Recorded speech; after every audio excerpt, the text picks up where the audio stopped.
ang mga ingredients natin gagamitin? Brown sugar, asin, unsalted butter, instant dry yeast, itlog, breadcrumbs, fresh milk, at ang ating bread flour. Simulan sa pag-prepare natin mga ingredients. Yung ating butter, tutunawin natin siya. Lagay lang natin siya sa microwave. Ito din fresh milk, kailangan lukewarm siya o medyo mainit. Kaya ilagay na natin sa microwave oven. Prepare natin yung bowl. Gagamit tayo ng bowl at dito natin imimix siya ating mga ingredients. Mapansin nyo medyo malaki yung bowl na gamit ko. Ilagay na natin yung ating bread flour dun sa ating bowl. Ito galing dun sa washing machine na luma namin. Yung front loader na washing machine namin. Kaya medyo malaki to. Binaklas ko lang yung glass na cover niya. At ito na yung ating ginagamit na mixing bowl. Then, ilagay na natin yung ating brown sugar. At isa pa sa dry ingredients natin, yung salt. Lagay na rin natin yung salt. O yung asin.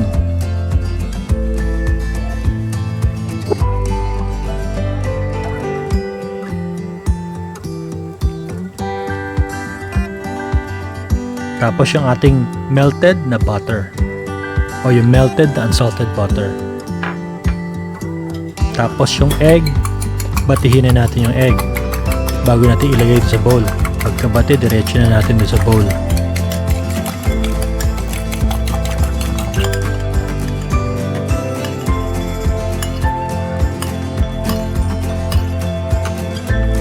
At lastly, yung ating instant dry yeast.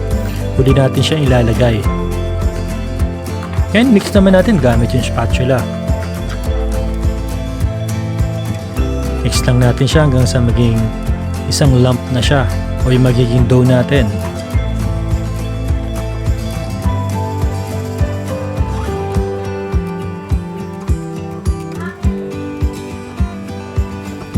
Continuously mix lang natin siya.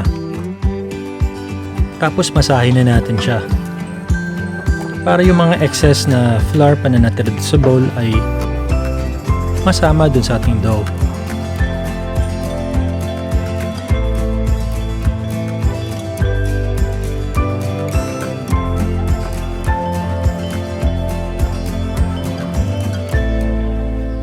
Tapos ininid natin siya o mamasahin natin siya. Pero mas maganda na masahin natin siya sa isang matigas na surface. Kaya lilipat tayo dun sa ating countertop ng ating kitchen para doon natin siya masahin. Bago natin masahin, ilalagyan natin ng flour. Pero konting flour lang ilalagay natin. At yun na yung flour na gagamitin natin. Kasi pag nagdagdag tayo ng mas maraming flour, titigas itong ating pandesal pag naluto na siya.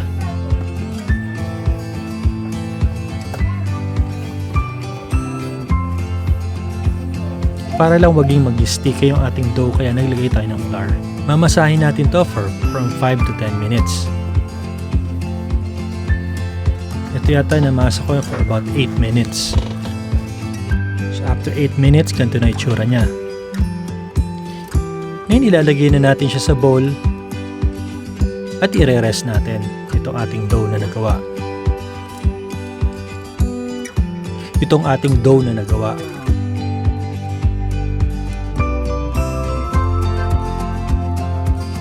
Tapos, papahira natin siya ng cooking oil ang buong paligid ng ating dough. Ilalagay natin siya dito sa bowl at i-rest natin siya. Rest natin siya for approximately 30 minutes or hanggang sa ma-double yung size na ito ating dough. Tatakpan natin siya ng cling wrap o yung plastic wrap na ginagamit. Pwede na rin takpan ng cloth itong ating dough.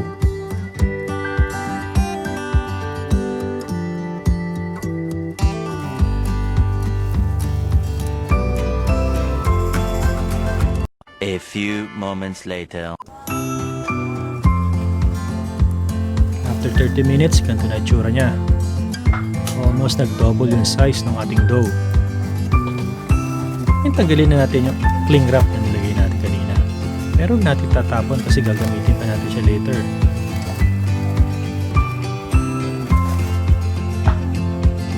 Ngayon, ipapunch natin yung ating dough para ma-release yung hangin na nag-accumulate dito sa ating dough.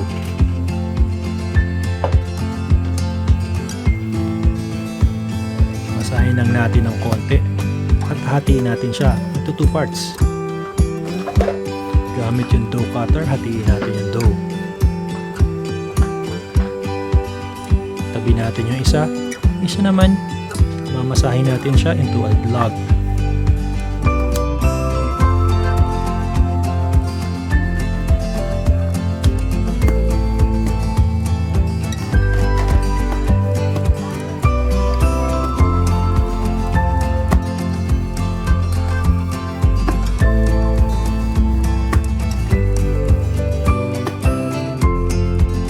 Gagawin natin pahaba itong ating dough. Tapos maglalagay tayo ng breadcrumbs dito sa ating counter.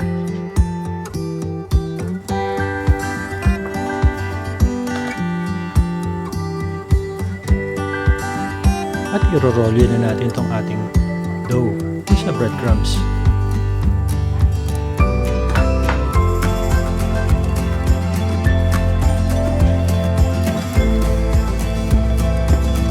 This, kakat natin siya into 8 parts.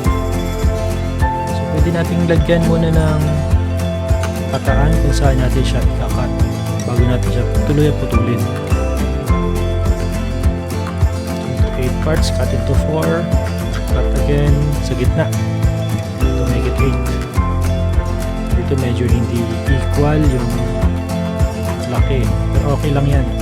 Pwede natin i-cut into 10, mas maliit yung gusto natin, or kung mas malaki naman, cut into 5 or 6.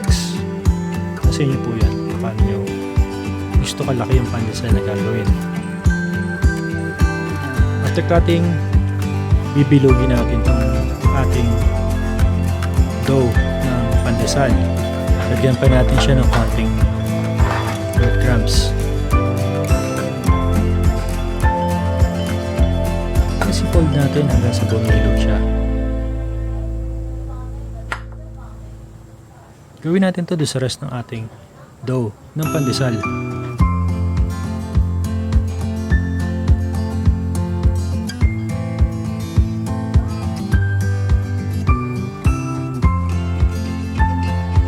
Make sure may space in between ng ating dough kasi mag-expand pa to.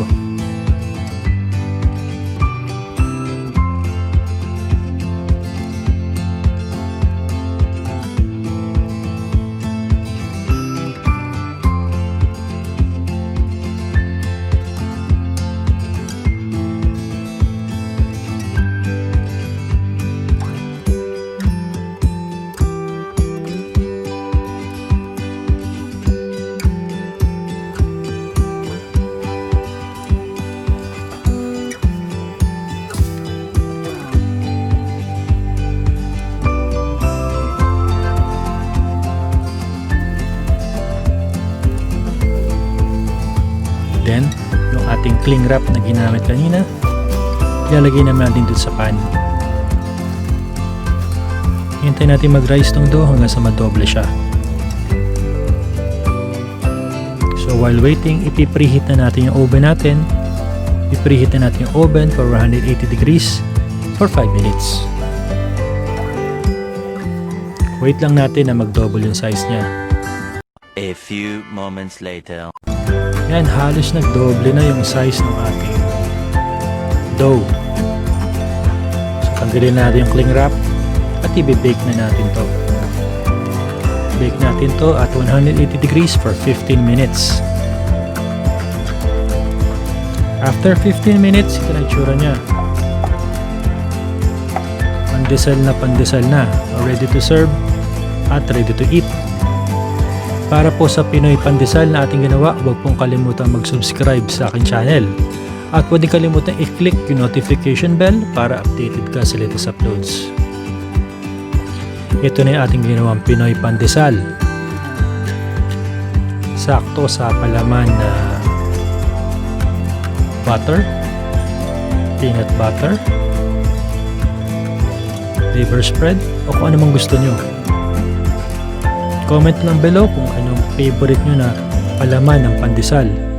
I hope nag-enjoy po kayo sa ating ginawang Pinoy pandesal at hanggang sa muli, happy cooking!